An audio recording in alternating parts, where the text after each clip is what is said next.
Hello and welcome to Talkin Jake. I'm Jake Storielli. Breaking: the New York Mets are going dancing.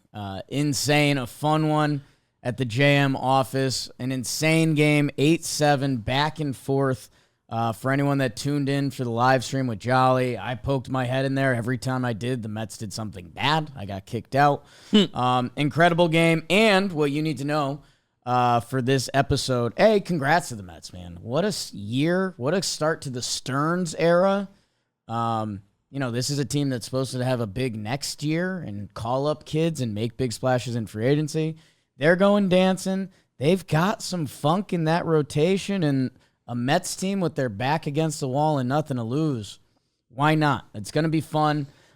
They're playing the second game now, and what you need to know, we were recording during the first, so you get some live updates from the 7th and 8th inning, and then we basically stopped recording and went and watched the game and did some other stuff. So buckle up for that, and you basically have two intros into this game. Congrats to the New York Mets. Frankie Lindor, did he just get more MVP votes today? I think so. The regular season stats. Absolutely think so. And Edwin Diaz with a chance to be an all-time LOL Mets. Pretty big bounce-back inning from him. Impressive stuff. And, man, Edwin Diaz versus Jared Kelenic, it's just one of those things where baseball can rear its beautiful head where you'd never expect it. Excited. We're going to get some Jolly Mets live streams coming up. We're live streaming all day tomorrow. So the rest of this episode, it's catching up on the rest of the playoff picture we have. Snakes and Braves fans are nervous for the next 3 hours. We'll see what happens there. We go through some of the AL, and then we wrap up with some NFL. So kind of let's go Mets for a little bit. I would not want to play them right now. They have a little bit of magic. I almost want to do this episode as baseball magic rankings. Figured I might lose too many people with that. So instead, it's a little abstract. Instead, here's this. Subscribe. Talkin Jake is a production of Dan Patrick Productions, John Boy Media, and Workhouse Media. Hello and welcome to Talkin Jake. Myself, Jake Storielli, all the hot topics in the sports world. Producer BBD. The playoffs are here, kind of. As I record this, Mets and Braves are teeing it up. You'll get some live updates through this. The Braves are up 3-0 in the top of the 8th inning, hosting the New York Metropolitans. We will dig through the playoffs that we know about, which is a lot. And it is looking close to say that Atlanta will be in the dance, which would mean they'd be with the Padres. I think, Beebs, I'll double check that with you. But I think the way Dalton had it listed on our sheet was it was Atlanta, New York for San Diego, and Arizona, New York for Milwaukee. So it feels like with the Braves win, Braves-Padres is official. I think so. Maybe send Dalton a text while we did that. Yeah. But breaking news, Chaim Bloom taking over the Cardinals. Wow, okay. I knew he was in the mix. Jeez, Chaim Bloom, Buster Posey. It's all happening in the baseball world. I fear I'm not going to deep dive on Buster Posey taking over the Giants or Chaim getting time with the Cards because we have to talk about the playoffs. They are here. The Mets have a scary 2 innings and maybe a scary game coming up after that to decide the potential fate of their season. My D-backs are in a tight spot. Just going to be watching this second game, rooting for the team, not trying to win. Was some good fodder with Trev on Talkin Baseball today, and it was interesting seeing the comments whether this is a good or bad thing. I even saw some tweets going around saying that that the Braves might forfeit this game, and that would be they're not doing that. And I think our Andy Martino came out and was like, no, like that's not going to happen. I think the baseball overlords would not let the Atlanta Braves do that. So with that, I can chip off a little bit of the AL. Again, me and Trev did a lot of this on Talkin Baseball this morning. And I'm more excited for the AL than I thought I would be. My Yankees and your Guardians have it covered. Mets into the gap. I did place a bet on the Mets to come back at plus 1,400, so I may cash that out at some point during this show. The Yankees will be waiting the winner of the Royals and the Orioles, while the Guardians will be waiting the Detroit Tigers and the Houston Astros. I'm a big storylines guy. I tell you this every March when it comes to March Madness. And we've got a couple good ones, man. Between the shortstop bowl, Gunnar Henderson was kind of going toe for toe with Aaron Judge for the MVP award early on this season. Gunnar faded, and Bobby Witt Jr. took off and led the Royals on, kind of like a historic comeback, man.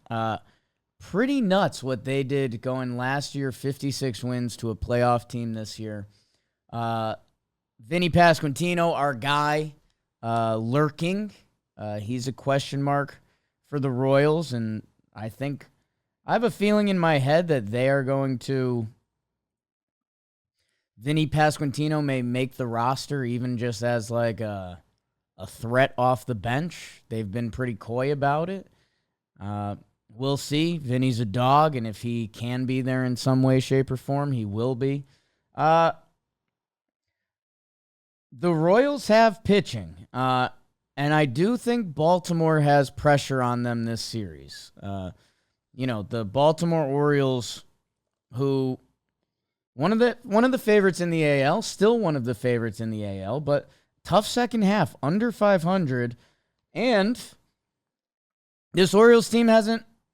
They went to the ALDS last year, and they got swept by the Texas Rangers. So this Baltimore Orioles team is yet to win a playoff game.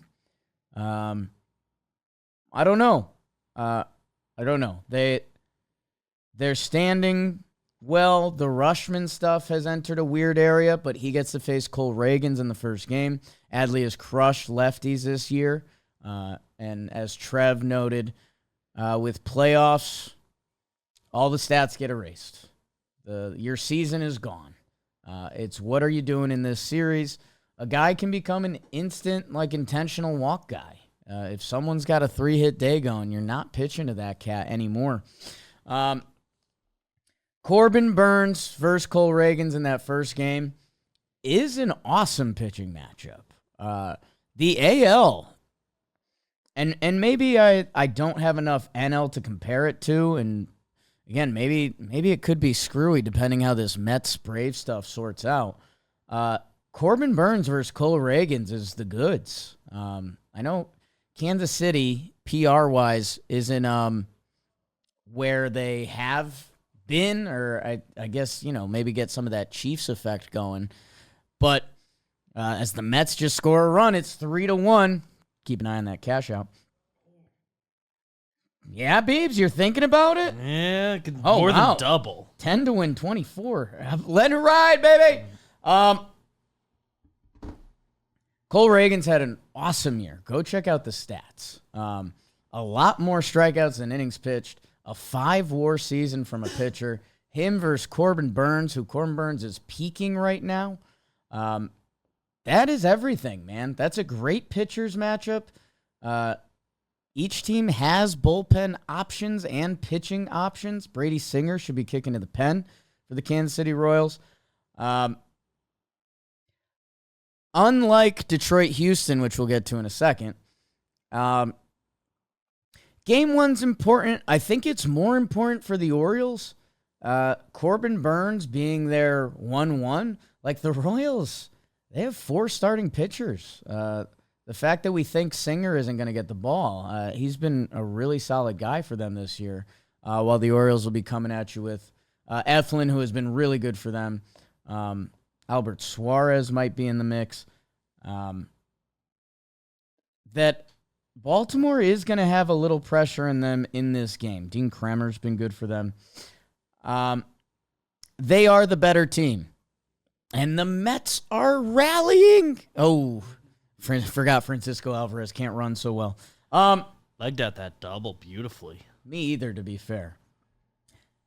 Let's see what the cash out option is. If you guys don't know, and you're listening to this blind, DraftKings has a cash out option up to $40. I'd really like to get another run in. Let it ride. Up to 41. Here's my thing. I think the pressure is going to be on the Orioles in game 1. It's a home game. Texas dusted them last year. Corbin Burns is on the mound. They do have the playoff experience from last year. So this young core has felt it. They've got it back in Baltimore. It's been a weird couple weeks for them, man. Like, you know, the Baltimore Orioles were supposed to be fighting for the division with the Yankees. They've kind of been floundering, and yet they got to pop bottles the other day. Like, they achieved their goal. They made the postseason. Adley really struggled. They just got bodies back. They just got Jordan Westberg, who was one of the best infielders in baseball the first couple months of the season. Ryan Mountcastle is a hitter. I love him come the postseason. I think we did an episode with Foolish last year. Ryan Mountcastle lands in my guys who hit book. Like, he's going to swing. He's going to put his bat on the ball. Francisco Lindor up 2 runners on. Jimenez does not look good. It's getting juicy, folks. Cash out's really getting higher. Oh, God. Just climbed cash out. twice. 44. That's a good investment. But the Mets fans are hyped right now. I can't let it go. This is like a live podcast that's not live. Like, you'll see later. It's lining up to be fun baseball. The Orioles have such a deeper lineup. The Royals are really throwing out this kind of veteran hodgepodge, so-and-so. They've really missed Vinny P. We're hoping that the moments do land for Bobby Witt and Salvi. How fun would that be? Gunnar, Adley, Colton Cowser, sprinting for that Rookie of the Year. Let's hope these games end up in the Stars' hands. Cash out. Oh, boy, the office is freaking out. Lindor up the middle. Did you cash out? I cashed out. 10 to win 60. I should cash out. I'm cashing out because I don't think people want to hear this. I might cash back in. I cashed out. That's a winner. $10, just 160. Pretty crazy. The other series in the AL, I do think the Tigers have one game to keep this crazy train going. If you don't know,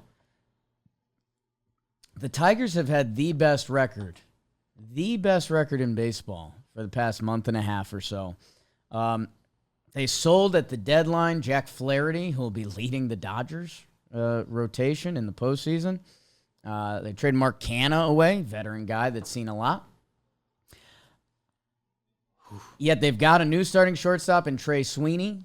Again, he hasn't been gangbusters, but he's just fit this whole youth movement infield for the Detroit Tigers. And the whole team is youth and the Cy Young winner and a good bullpen. So they go to face the Houston Astros. They don't need an introduction at this point. Framber and Skubal, if you like good pitching, just go watch that game. Sometimes Framber throws just a 2-seam fastball that makes your jaw drop. It's sinker, 2-seam, whatever. The way it runs out of his beautiful body is a special thing.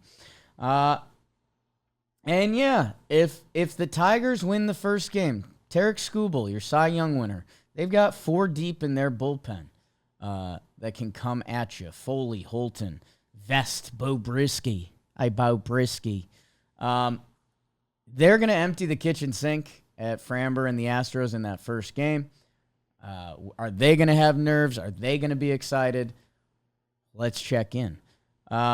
If they lose game 1, it is over. That's the Houston Astros. They play for this time of year. I think the Royals-Orioles is a toss-up. Trev threw that out there a couple times. I think even if the Royals were to lose game 1, they're not dead, man. They got Seth Lugo on deck. The Royals, they have a playoff pitching formula. Urseg's been great on the back end. They've had a couple guys in the pen pick it up. They've got like 4 or 5 lefties, so they're going to be able to mix and match really good. The Astros are the Astros. The only thing that's missing, Yordan Alvarez, some weird knee stuff going on that I wonder if we're going to look up in 3 days. If Houston somehow gets taken out before the CS for the first time in 7 years, tough to believe that. going up against the Tigers that were under 500 in August. Kind of reminds you of a Diamondbacks team, doesn't it? But that Diamondbacks team raked. The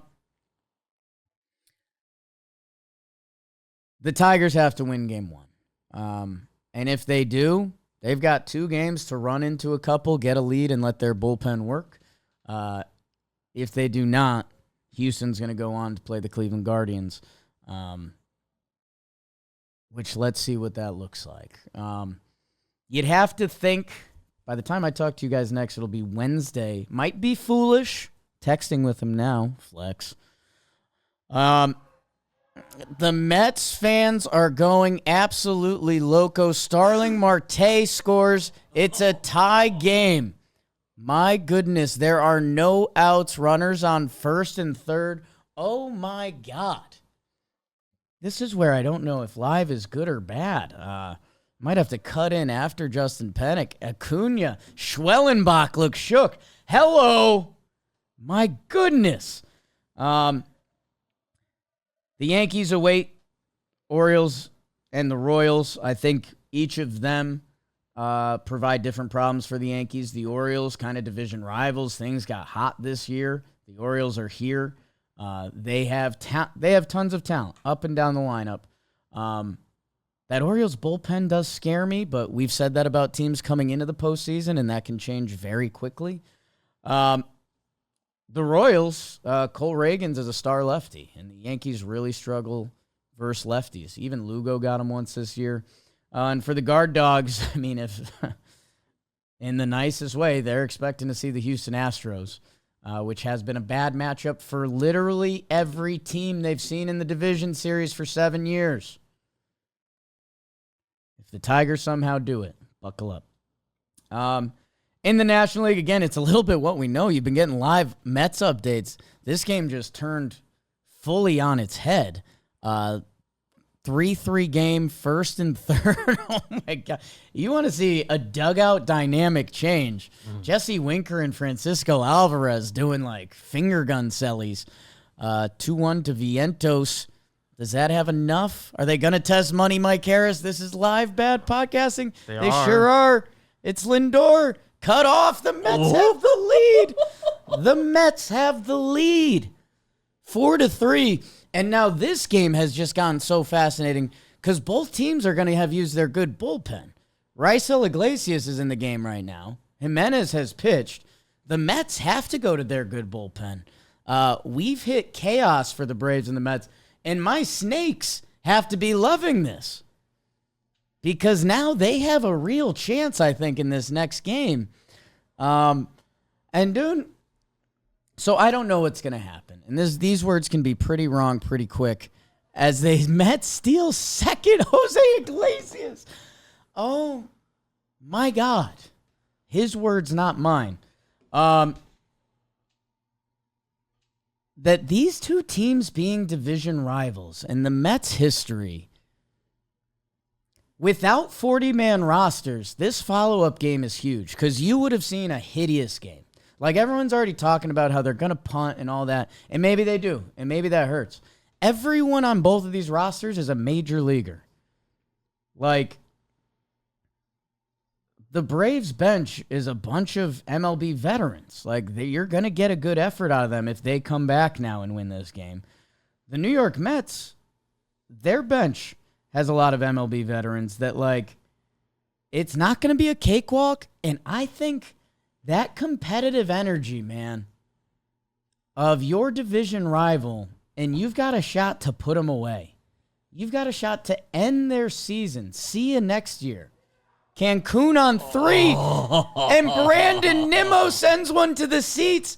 It's 6-3. I wish I didn't cash out. I guess I'm happy I am. But the New York Mets may be up to something miraculous.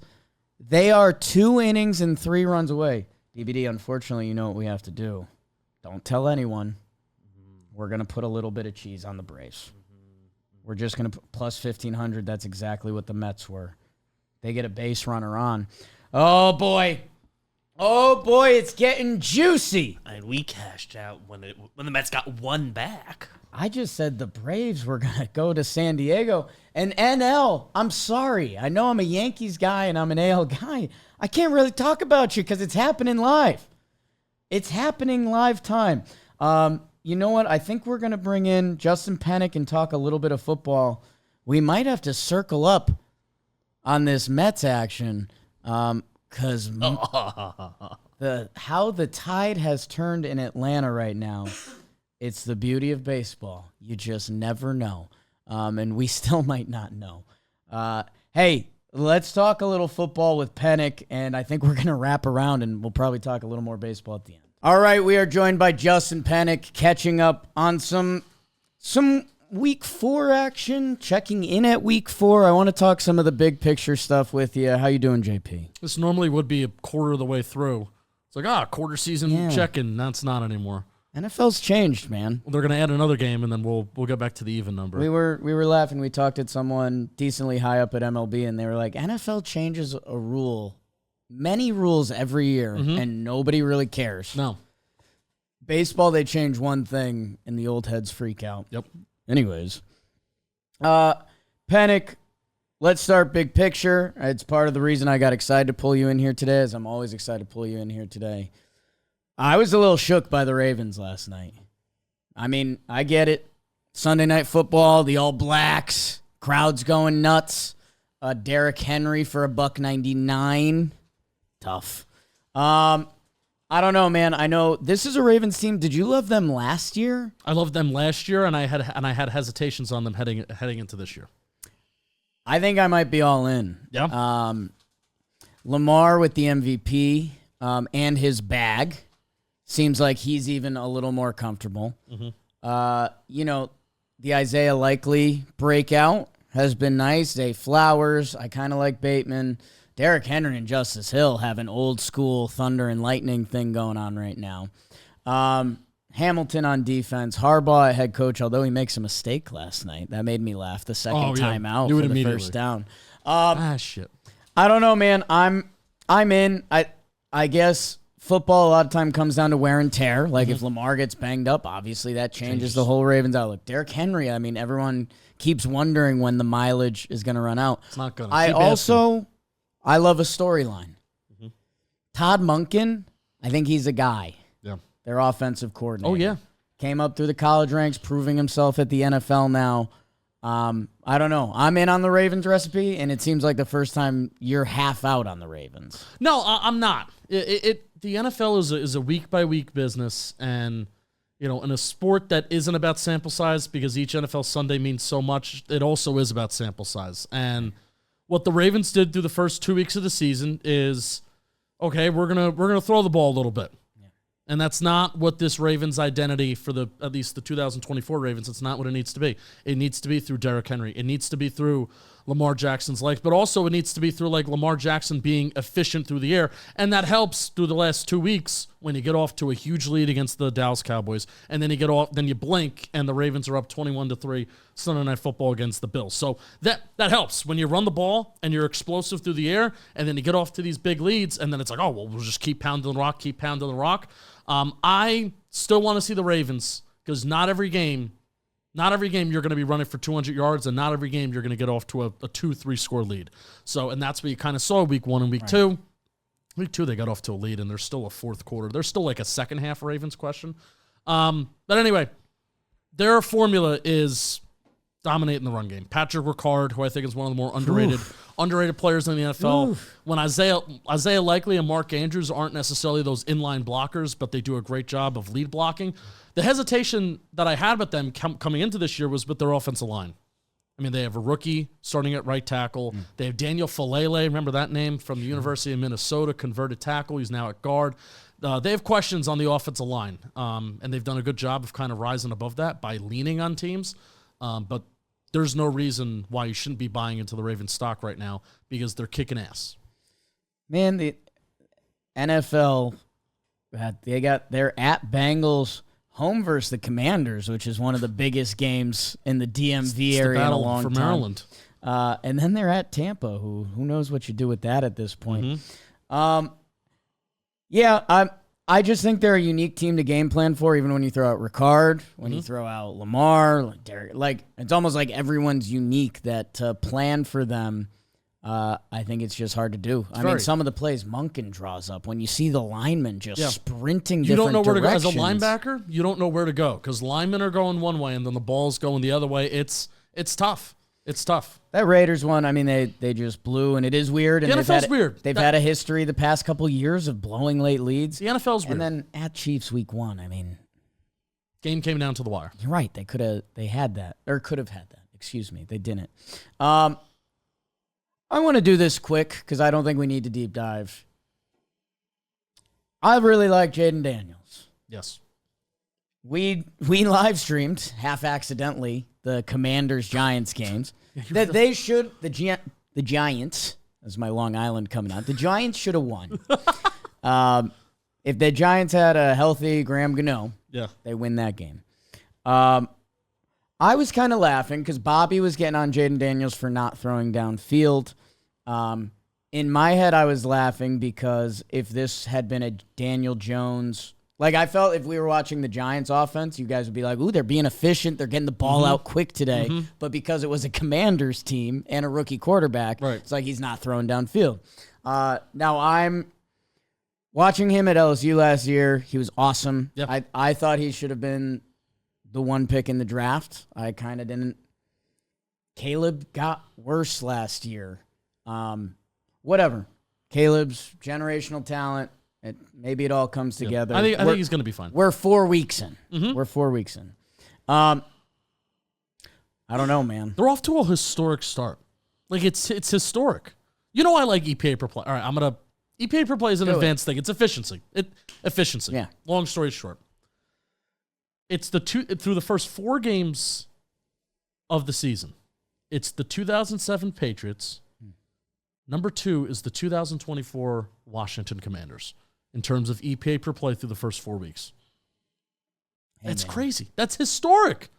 That's historic. Now, we were getting on Jayden Daniels week 1 and week 2 because Bobby and I are big pump the brakes people. Sure. It's not Bobby could be a little bit more poo-poo on fun, but I don't like to poo-poo on fun, but I will poo-poo on fun when people are having a little too much of it. Okay. When it's not earned. Right. First 2 weeks of the season, when I think it was Cam Taylor-Britt of the Commanders said they're running a high school college offense, it was true. Right.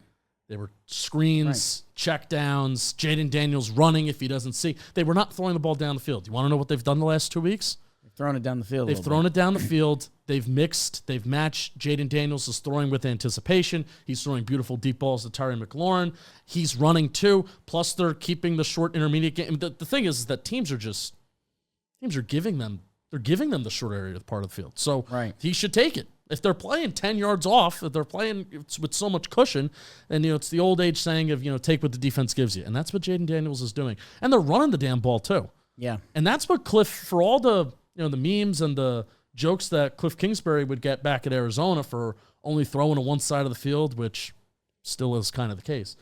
But his run game was always kind of fun in Arizona. The run scheme stuff was fun, and you see Brian Robinson with a bad offensive line. It's probably more shocking than Jayden Daniels doing well because Jayden Daniels has all the talent in the world. It's probably more shocking that this offensive line is holding up for the Commanders. So, historic start.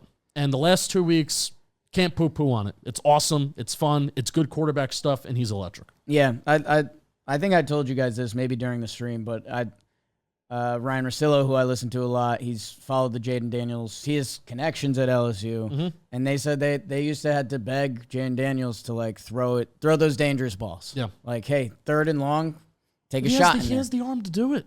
He does, and it's so easy, Jake. It looks like it's happening quick, man.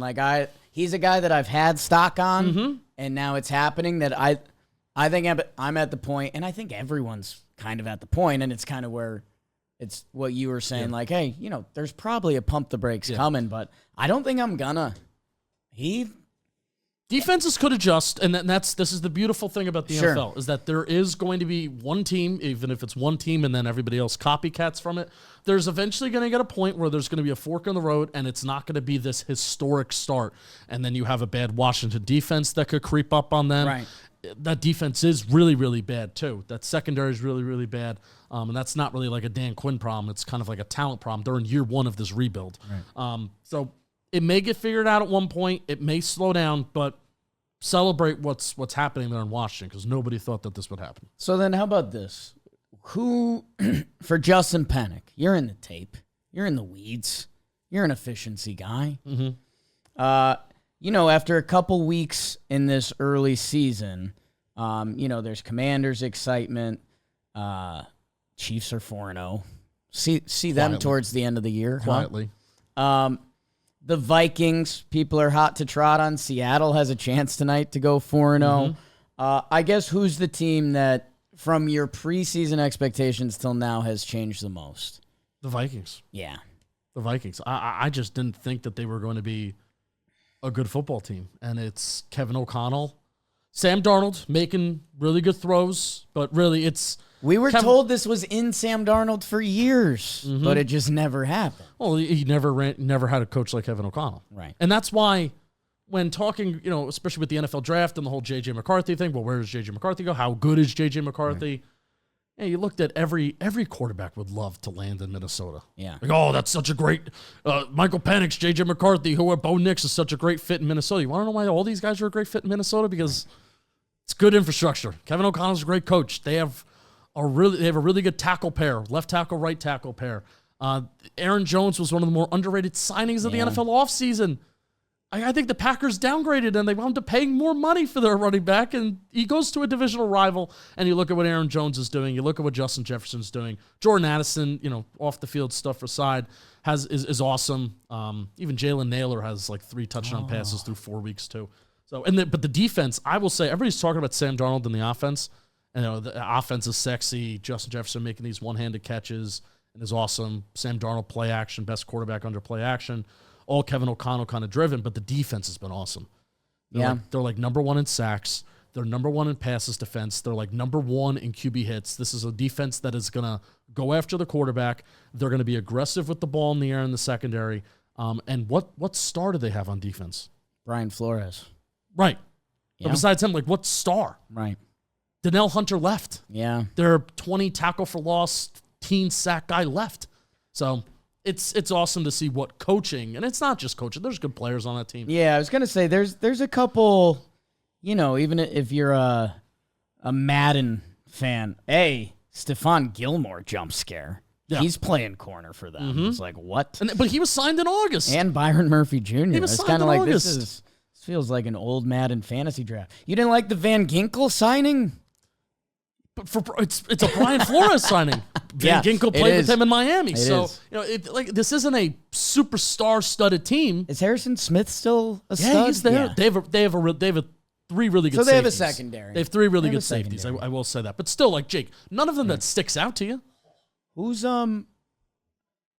Okay, but before I do that, what about the other end of the spectrum?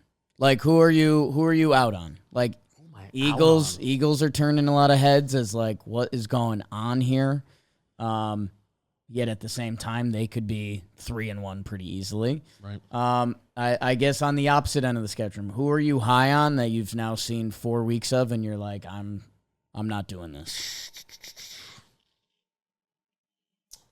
Thinking, pensive.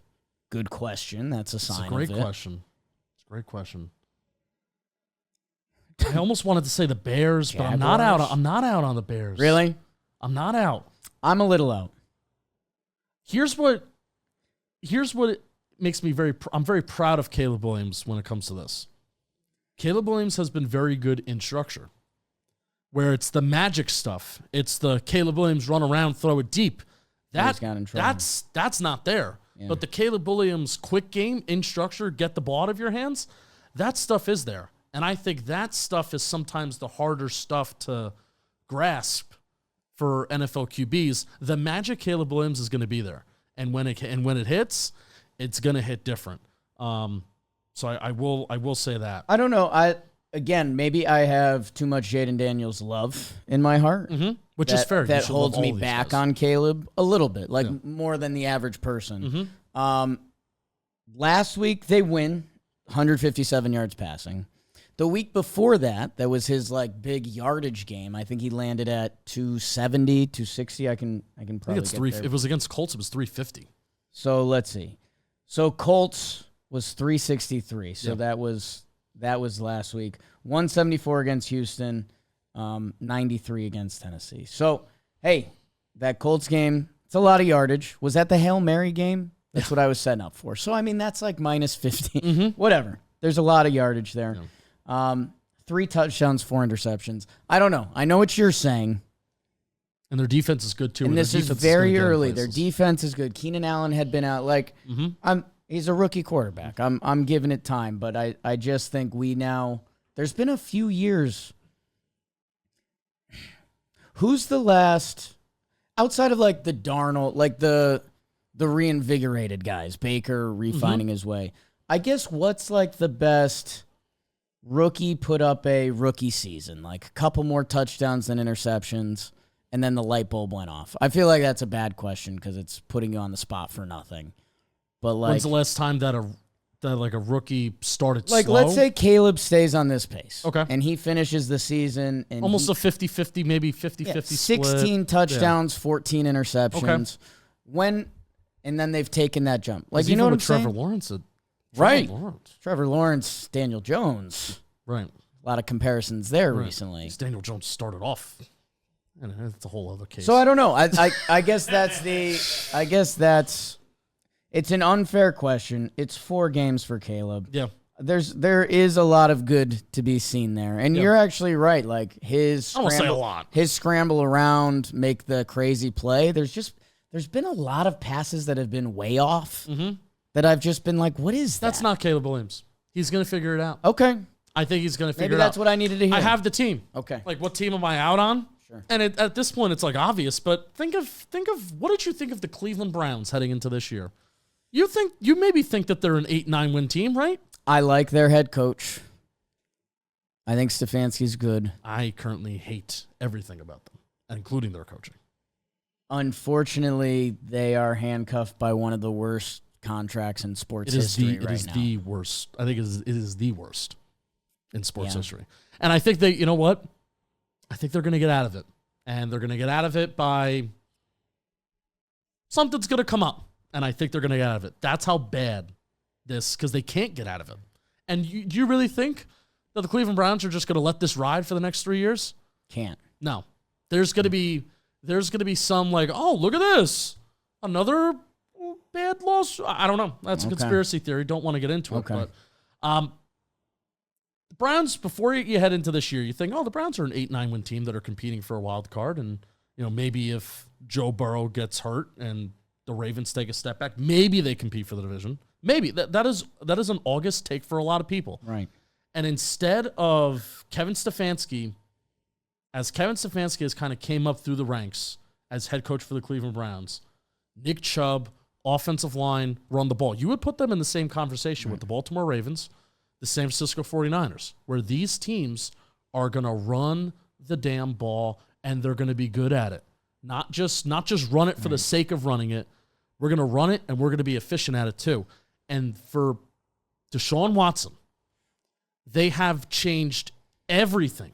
They have gone away from Kevin Stefanski has gone away from his identity as a head coach for what kind of got him here for the sake of we are going to abandon the run. We're going to throw the ball. We're going to throw it out of 11 personnel. We're going to change our identity as a team completely for the sake of we want Deshaun Watson to be successful, and it has failed. Failed. Right, but at a certain point, and I agree with you, I mean, I think Stefanski snaps. I mean, this is a decision that's probably out of his hands, right? Because otherwise we would have seen another quarterback by now. They're going to eventually, even if before Deshaun Watson is not on the Cleveland Browns, I think they are going to eventually go to Jameis. Got Jameis. DTR did some things in college, and at least they would be more dynamic than Deshaun at this point. I just saw Nick Chubb return to practice, so hey, maybe we'll see a different Browns team in a couple weeks. But no, I'm with you, and I where I like Stefanski, and I realize you're not happy with him right now, and I understand. Dude, the Browns were the biggest joke of a sports franchise, and they have not for the past 3 years. Right. Like, you just said you expected the Cleveland Browns to be, I don't know, an 8-9 win team. For years, the Browns were a 3-win team. And that was just expected. And Stefanski has brought a level of stability to that organization that I do respect out of him. Which he probably will. He's playing with some bad tools in his toolbox right now. Offensive line's terrible. The defense has slightly regressed from where it's at last year, but that's the issue, is that the defense was so good last year. They were so nutso last year that it did help carry what was not a good offense to good places. And now that the defense has slightly regressed, Myles Garrett's struggling with some injuries, you see kind of where they're at. Anything else you need to get off your chest? No. You mentioned about the Eagles. NFC South champion at the end of the year? Give some Eagles hate. This is what the Eagles that you see on Sundays, the ones that are good one week and then bad the next. That's who the Philadelphia Eagles are. I think they're going to win. They could win 10 games this year, and Nick Sirianni's gone. Here's what I'll leave you with. Okay. The frustration that I had off camera about the Giants, and this is NFC East related. Sure. You see how good the Commanders are? The Giants in their matchup against the Commanders scored 3 touchdowns, and the Commanders scored 0. The Giants wound up losing that game. The Cowboys are a very vulnerable team, extremely vulnerable. Like for the first time in a long time, you look up and down that roster, they don't have a lot of good football players. Yeah. There are some very good football players, but they don't have a lot of good football players. They're a vulnerable team. The Philadelphia Eagles feel like a team that could win 9-10 games this year and fire their head coach. And my New York Football Giants are 1-3. When they easily can be 2-2 and maybe even 3-1. And I'm mad at that. I'm very mad at that. In a year where if the Commanders are the hot story, the Giants played a better game than them, a better football game than them. And the Giants had the Cowboys right on the ropes, a vulnerable team that's hurt, and instead we're 1-3. And I'm just hoping and praying that it doesn't spin out of control. Well, that's it. Penik, you know I root the best for your G-men. Had a good time at the tailgate the other day. Yes, thank you for coming. And you're just welcome to jump on this Bo Nix hype train whenever you're ready. 2-2. 3-way tie for second place in the AFC West. I'm not ready to talk about it. Their pass rush is good, though. Can I tell you that? Yeah, we play defense in Denver. We have for a long time. My guy Nick Benito. For a long time, these Denver Broncos have played defense. The offense has just been an odd scale of broken for coming up on a decade. Can't believe they won that football game. I can. That's every game at MetLife that's ever happened. Okay, close your eyes. What's the weather at MetLife? It's raining. Gray and rainy. And no offensive touchdowns It's for windy, the home team. And it's tough to kick past 40 yards. One team will score single digits. I'm still, even though the Broncos won, I'm still very happy I did not attend that game. Oh, you should have. No, it's just a bad day. Would have seen your Bronx go 2-2. Everyone go follow Justin Penik. Check out everything JM Football, Talkin Giants. And we'll talk to you soon. Talk to you soon. Boom.